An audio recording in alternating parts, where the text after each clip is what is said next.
마가복음 1장 11장 1절에 10절의 말씀을 같이 받들어 읽겠습니다. 시작. 그들이 예루살렘에 가까이 와서 감람산 벳바게와 베다니에 이르렀을 때에 예수께서 제자 중 둘을 보내시며 이르시되 너희는 맞은편 마을로 가라. 그리로 들어가면은 곧 아직 아무도 타보지 않은 나귀 새끼가 매어 있는 것을 보리니 불어 끌고 오라. 만일 누가 너희에게 왜 이렇게 하느냐 묻거든 주가 쓰시겠다 하라. 그리하면 즉시 이리로 보내리라 하시니 제자들이 가서 본즉 나귀 새끼가 문 앞 거리에 매어 있는지라. 그것을 푸니 거기 서 있는 사람 중 어떤 이들이 이르되 나귀 새끼를 풀어 무엇하려냐 하매 제자들이 예수께서 이르신 대로 말한 뒤에 이에 허락하는지라. 나귀 새끼를 예수께로 끌고 와서 자기들의 겉옷을 그 위에 얹어 놓음에 예수께서 타시니 많은 사람들은 자기들의 겉옷을 또 다른 이들은 들에서 벤 나뭇가지를 길에 펴며 앞에서 가고 뒤에서 따르는 자들이 소리지르되 호산나 찬송하리로다. 주의 이름으로 오시는 이여 찬송하리로다. 오는 우리 조상 다윗의 나라여 가장 높은 곳에서 호산나 하더라. 아멘. 여기까지 읽겠습니다. 제목 같이 읽겠습니다. 예수님을 참 구주로 영접하라. 이 제목으로 하나님 말씀 전하도록 하겠습니다. 오늘 본문은 예수님이 나귀 새끼를 타고 겸손과 평화의 왕으로 예루살렘으로 입성하시는 내용입니다. 본문 마가복음 11장의 내용을 중심으로 예수님이 예루살렘에 입성하시며 일어난 사건들을 차근차근 살펴보고 이 말씀을 통해 하나님께서 오늘 우리에게 주시는 교훈을 함께 나누고 성령님의 감동 감화케 하시는 은혜가 이 시간을 통해서 저와 여러분에게 임하시기를 주님의 이름으로 축원합니다. 자, 이 사진을 보면은 오늘 본문의 배경이 되는 감람산 전경입니다. 너무 멋있죠? 예. 마치 사라봉이나 별도봉 같은데 이렇게 보면 굉장히 낮은 산인데 해발로 따지면 818m에 해당합니다. 굉장히 높고 앞에 보이는 그 교회가 겟세마네 그런 교회입니다. 그리고 저쪽 위쪽 마을 산 등성이 뒤쪽으로 오늘 본문에 나오는 벳세다와 베다니마, 벳바게와 베다니 마을이 있습니다. 이쪽이 이제 예루살렘 동편에 있고 이 아래쪽이 기드론 계곡이고 맞은편에는 이 예루살렘 이 도시가 보입니다. 이렇게 황금 돔 자원이 바로 예루살렘 성전 터입니다. 자, 이렇게 자, 여기와 여기를 예수님이 한 주 동안 번갈아 가시면서 이 베다니 마을에서 이제 주무시고 그리고 낮에는 이 예루살렘 성전에 오셔서 하나님 말씀 전하시고 병자를 고치시고 하는 사역들을 예수님 마지막 한 주간 동안에 행하시는 그런 내용들이 오늘 마가복음 11장부터 마지막까지 나오고 있습니다. 자, 본문 말씀 11장 1절 읽겠습니다. 그들이 예루살렘에 가까이 와서 감람산 벳바게와 베다니에 이르렀을 때에 예수께서 제자 중 둘을 보내시며 이르시되 너희는 맞은편 마을로 가라. 그리로 들어가면 곧 아직 아무도 타보지 않은 나귀 새끼가 매어 있는 것을 보리니 풀어 끌고 오라. 만일 누가 너희에게 왜 이렇게 하느냐 묻거든 주가 쓰시겠다 하라. 그리하면 즉시 이리로 보내리라 하시니 제자들이 가서 본즉 나귀 새끼가 문 앞 거리에 매어 있는지라.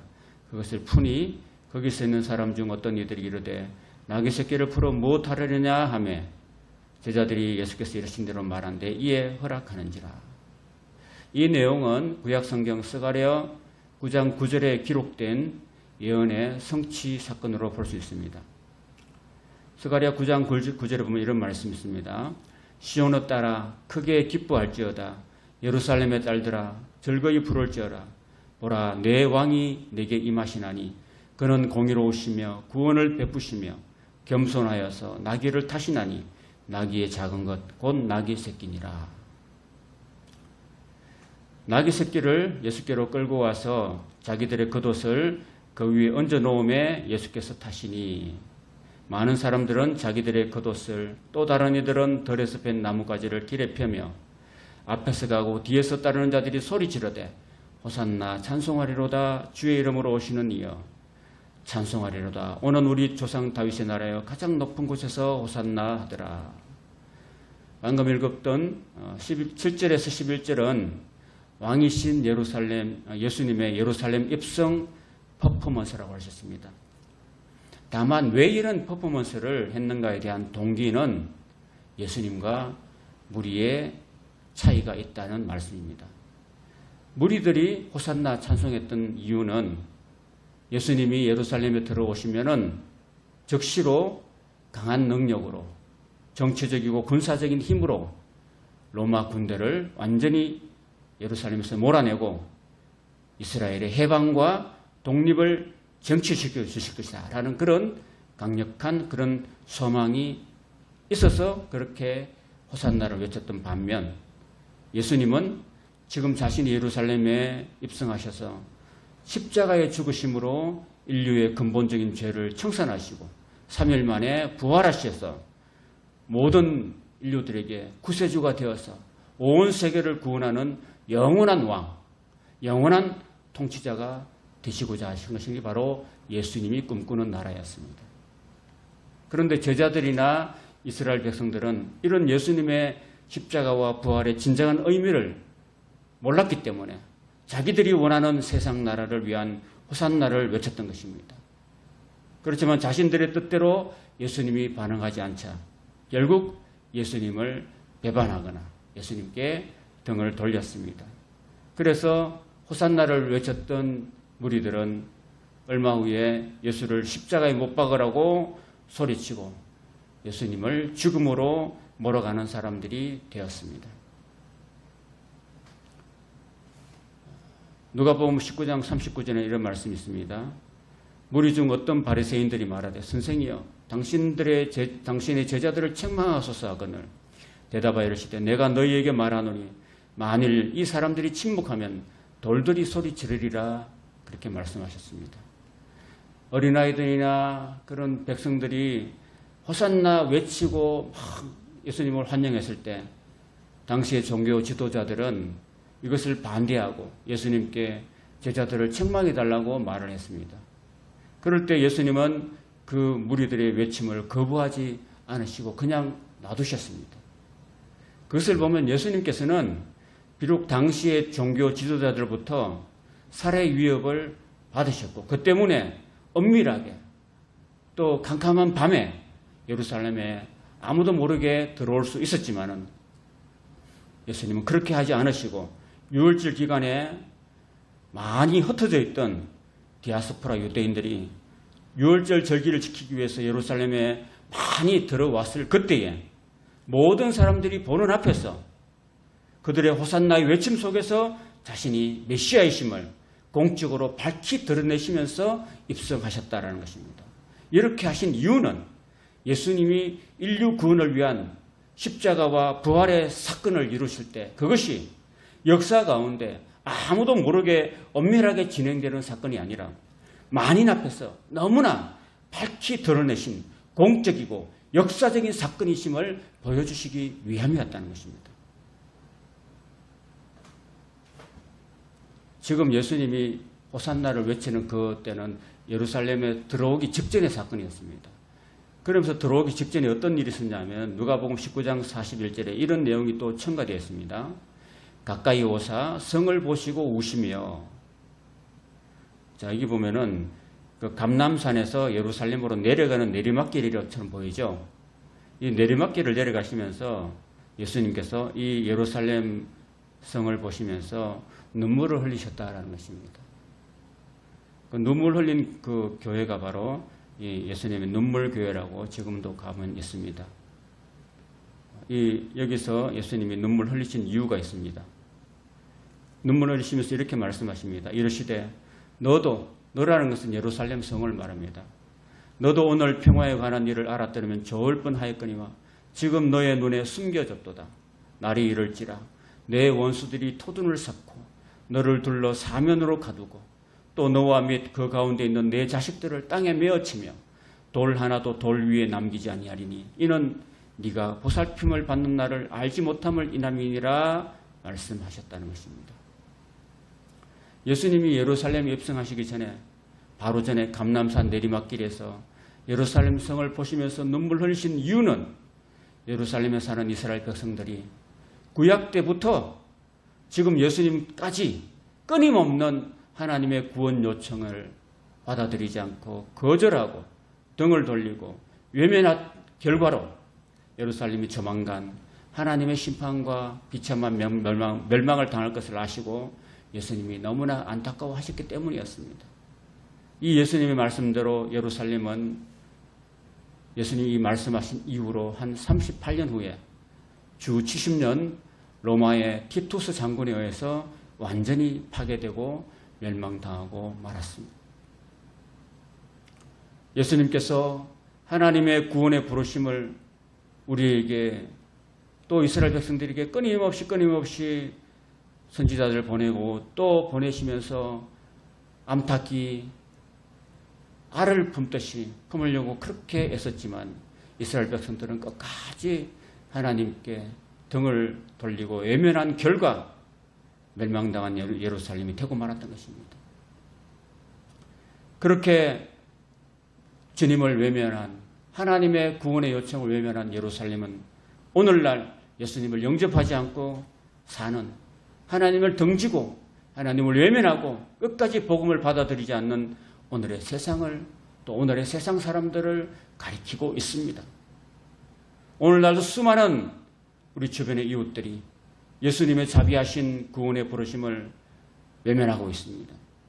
복음을 받아들이지 않고 있습니다. 그렇다면 그들도 결국 예루살렘에 당한 심판과 멸망을 피할 수가 없습니다.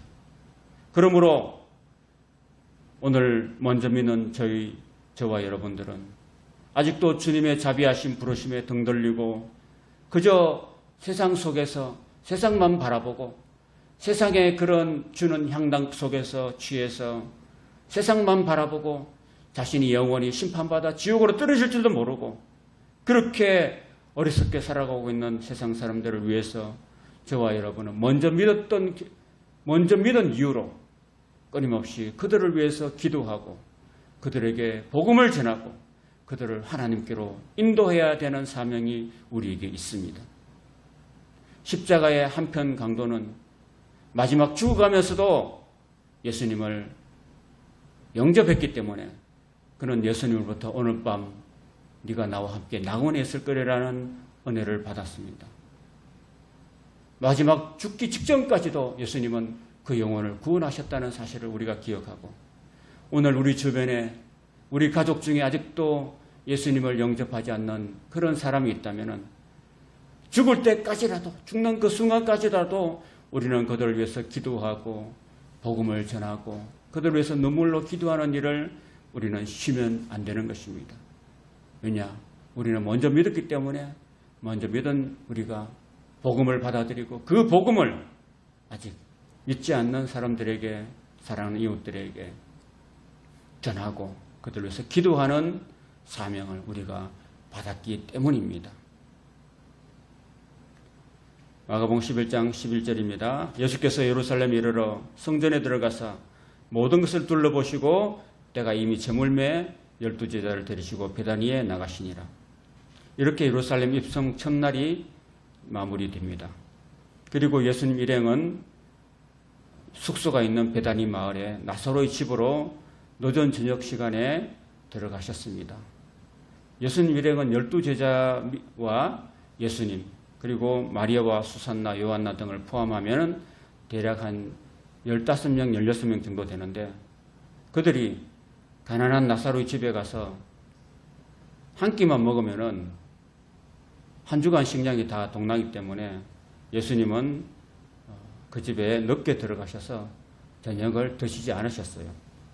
그 집에 들어가서 저녁까지 먹으면은 민폐를 끼치는 일이었기 때문에 예수님은 밤늦게 들어가셔서 잠깐 눈만 붙이시고 다음날 이른 아침에 일어나셔서 제자들을 다 데리시고 그 집에서 나오셨습니다.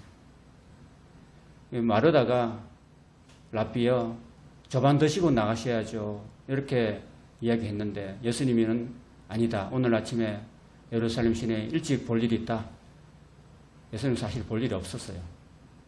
그런데 그 어려운 형편을 예수님께서 아셨기 때문에 일부러 제자들 데리고 일찍 다 나오신 것입니다.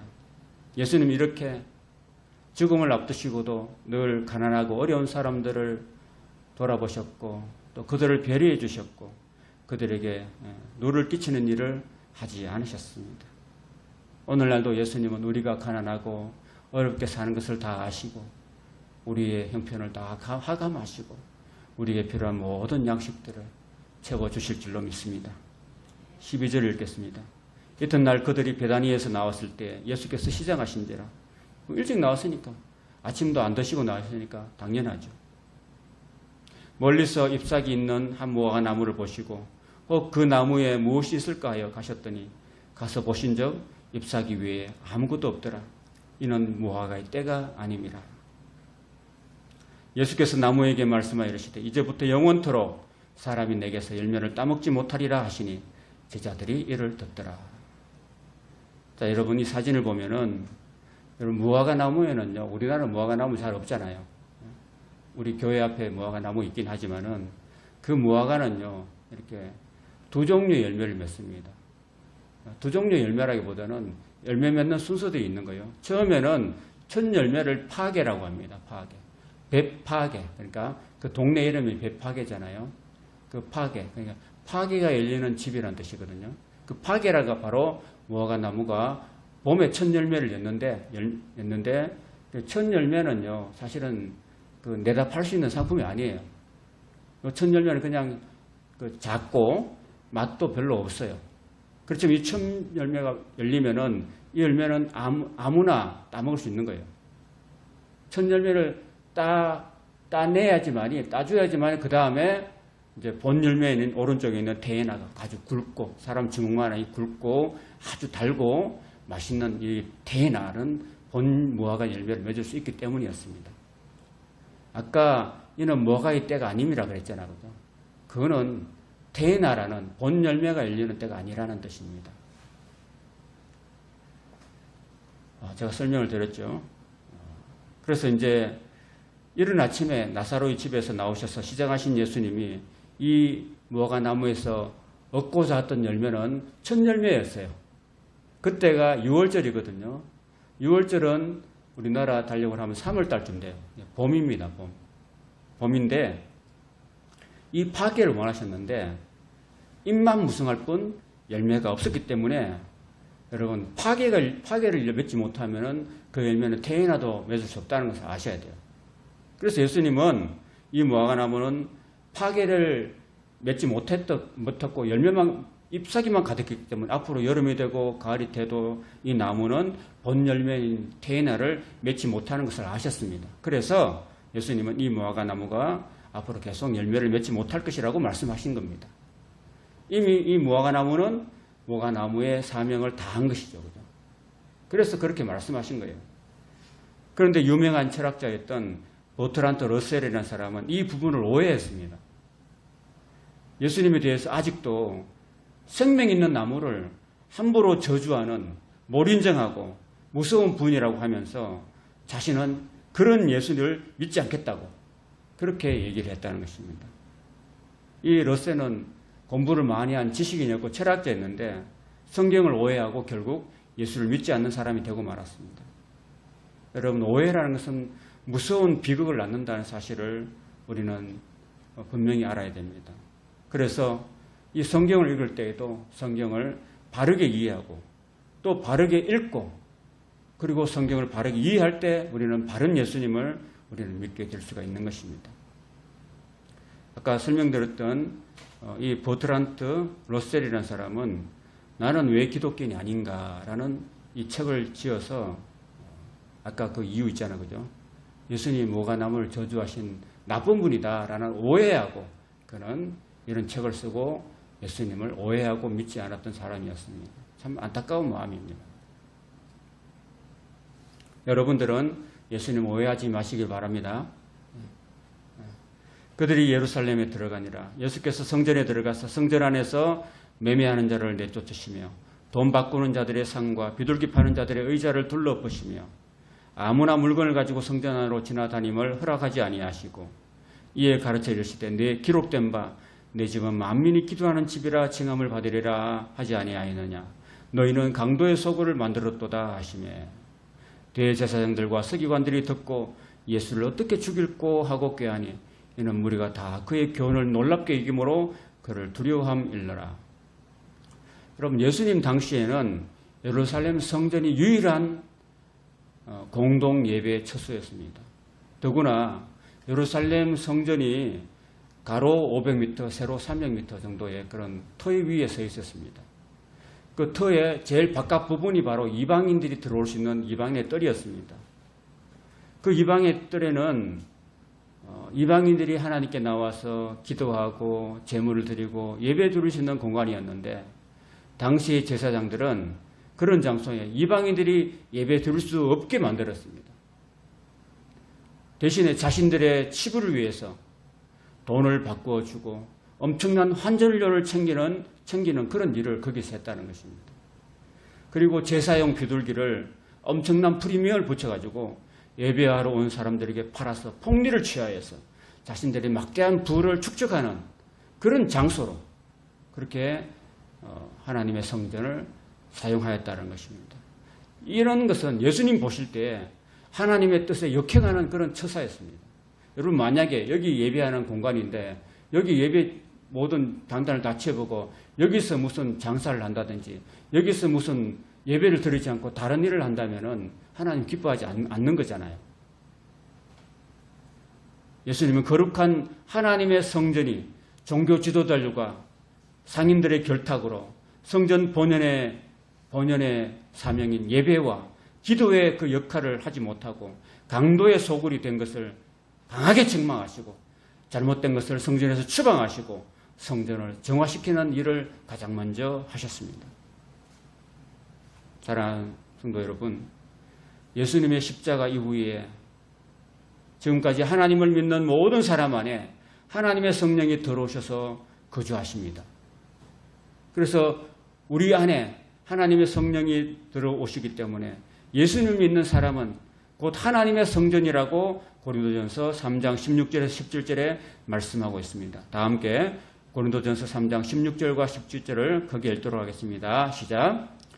너희는 너희가 하나님의 성전인 것과 하나님의 성령이 너희 안에 계시는 것을 알지 못하느냐. 누구든지 하나님의 성전을 더럽히면 하나님이 그 사람을 멸하시리라. 하나님의 성전은 거룩하니 너희도 그러하니라. 아멘. 그러므로 성전된 우리 자신은 마음 중심에 늘 예수님을 모셔야 됩니다. 그리고 예수님을 나의 삶의 주인으로 모시고 그분의 뜻을 잘 깨닫고 그분의 말씀에 우리가 순종하고 믿고 그분의 말씀대로 사는 것이 성전된 우리 자신을 정결하게 하고 거룩하게 하는 일이라는 것을 여러분들은 깨달으시기를 바랍니다. 또 그렇게 살 수 있기를 바랍니다. 그리고 날이 저물매 그들이 성 밖으로 나가더라. 예루살렘에 들어오신 지 둘째 날이 이렇게 지나갔습니다. 그 다음 셋째 날이 되었습니다. 그들이 아침에 지나갈 때에 무화과나무가 뿌리채 마른 것을 보고 베드로가 생각이 나서 여짜오되 랍비여 보소서 저주하신 무화과나무가 말랐나이다. 예수께서 그들에게 대답하여 이르시되 하나님을 믿으라. 내가 진실로 너희에게로 노니 누구든지 이 산더러 들려 바다에 던지리라 하며 그 말하는 것이 이루어질 줄 믿고 마음에 의심하지 아니하면 그대로 되리라. 그러므로 내가 너희에게 말하노니 무엇이든지 기도하고 구하는 것은 받은 줄로 믿으라. 그리하면 너희에게 그대로 되리라. 서서 기도할 때에 아무에게나 혐의가 있거든 용서하라. 그리하여 하늘에 계신 너희 아버지께서도 너희 허물을 사하여 주시리라 하시니라. 예루살렘 입성 3일째 되는 날에 무화과나무가 뿌리째 마른 사건을 통해서 예수님은 제자들에게 기도의 교훈을 주십니다. 예수님께서 기도에 있어서 가장 두 가지 중요한 조건은 바로 믿음과 용서임을 말씀하고 있습니다. 사랑하는 여러분, 우리가 하나님께 기도할 때 항상 믿음으로 기도할 수 있기를 바랍니다. 믿고 기도해야 됩니다. 그리고 마음에 용서를 가지고 기도해야 됩니다. 용서하지 않는 사람은 하나님께서 그 사람의 기도를 결코 들어주지 않는다는 사실을 꼭 기억하시기 바랍니다. 혹 내 주변에 나에게 피해를 끼치고 나를 괴롭게 하거나 나에게 상처를 준 사람이 있다면 그 사람을 먼저 용서하시고 하나님께 기도하시면은 하나님께서 여러분의 죄도 용서해 주시고 저와 여러분의 기도도 들어주실 줄로 믿습니다. 27절입니다. 그들이 다시 예루살렘에 들어가니라. 예수께서 성전에 거느리실 때에 대제사장들과 서기관들과 장로들이 나와 이르되 무슨 권위로 이런 일을 하느냐? 누가 이런 일을 할 권위를 주었느냐? 예수님께서 성전에서 하신 일은 평소대로 하나님의 말씀을 가르치시는 것과 병자를 고치시는 일이었습니다. 오늘날 우리 교회도 하나님께서 주시는 권능을 힘입어서 늘 교회에서 하나님 말씀을 가르치는 일과 그리고 아픈 병자들을 고치는 사역을 지금도 계속해서 감당해 나가야 될 줄로 믿습니다. 여러분들이 하나님 교회에 와서 말씀 듣고 믿음을 가지시고 그리고 몸의 아픈 부분도 예수님의 권능으로 예수님의 이름으로 치료받기를 축원합니다. 29절 예수께서 이르시되 나도 한 말을 너희에게 물으니 대답하라. 그리하면 나도 무슨 권위로 이런 일을 하는지 이르리라. 요한의 세례가 하늘로부터냐 사람으로부터냐 내게 대답하라. 그들이 서로 의논하여 이르되 만일 하늘로부터라 하면 어찌하여 그를 믿지 아니하였느냐 할 것이니 그러면 사람으로부터라 할까 하였으나 모든 사람이 요한을 참 선지자로 여김으로 그들이 백성을 두려워하는지라. 이에 예수께 대답하여 이르되 우리가 알지 못하노라 하니 예수께서 이르시되 나도 무슨 권위로 이런 일을 하는지 너희에게 이르지 아니하리라 하시니라. 이렇게 11장이 끝납니다. 이 종교 지도자들은 예수님을 긁고 넘어지려고 이렇게 곤란할 질문을 던져서 시험하고 있는데 그렇지만 예수님은 하나님이시기 때문에 하늘의 지혜를 사용하셔서 그들의 그런 간악한 질문을 오히려 지혜롭게 극복하시는 모습을 보여주십니다. 오늘 예수님의 길을 따라가는 저와 여러분들도 악한 세상의 여러 가지 시험을 이기기 위해서 그리고 사탄과 그리고 악령들이 주는 여러 가지 시험을 이기기 위해서 우리는 하나님께 기도함으로써 하늘로부터 오는 지혜를 구하고 그 지혜를 얻어서 이 모든 어려움을 대처해 나가야 하는 것을 우리에게 가르쳐주고 있습니다. 여러분 하나님의 지혜를 받은 가장 대표적인 사람이 누구입니까? 바로 솔로몬입니다.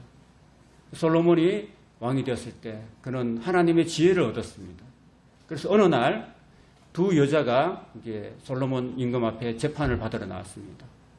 그 두 여자는 동일한 날에 이렇게 아이를 가졌는데 그 어린아이가 하루는 자다가 엄마에 깔려서 숨을 못 쉬어서 질식해서 죽고 말았습니다. 그래서 아이가 비슷하게 생겼어요. 그런데 엄마는 아이를 알아보잖아요. 이 아이가 내 아들인지 남의 아들인지. 그래서 이 아기를 데리고 두 엄마가 살아있는 아이를 데리고 서로 내 아들이라고 주장하고 나왔습니다. 그래서 서로 내 아들이다, 서로 내 아들이다 이렇게 한참 이렇게 별로 나왔을 때 솔로몬 왕이 하나님이 주신 지혜로 이렇게 이야기합니다. 저 아이를 칼로 두둥강을 내어서 각자 2분의 1씩 나눠줘라 이렇게 얘기했거든요. 자, 그러니까 어떻게 했을까요? 진짜 엄마는 아기가 죽으면 안 되잖아요. 그래서 아닙니다. 막 눈물을 흘리면서 오히려 이 아기를 저 엄마한테 주세요 라고 하면서 아이를 살리려고 했습니다. 근데 가짜 엄마는 어떻게 했을까요? 내 것도 되게 하지 말고 저의 것도 되게 하지 말고 돌로 잘라서 죽이세요 이렇게 했거든요.